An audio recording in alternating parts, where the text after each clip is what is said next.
Magandang araw mga kalahi ni Rizal.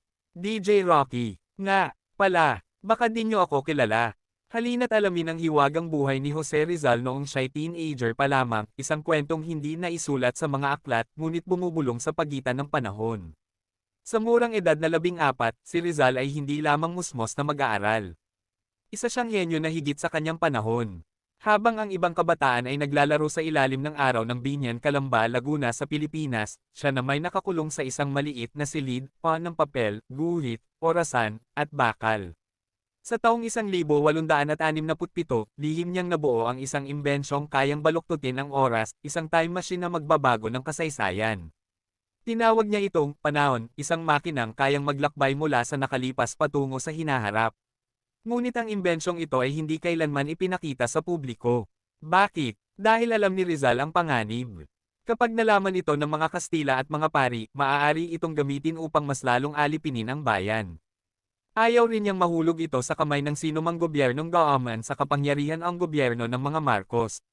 Isang gabi, sa ilalim ng ilaw ng gasera, pinaganya niya ang makina.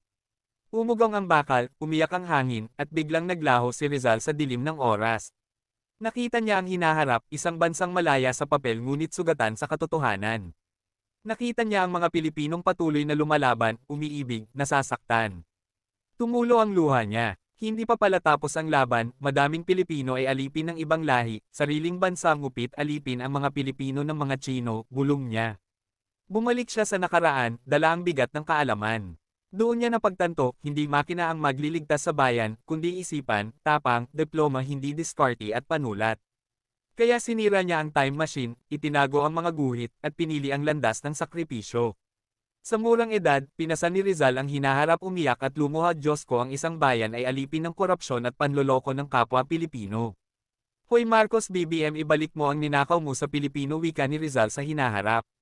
Isang henyo, isang bayani, at isang binatang marunong umiyak para sa Pilipinas.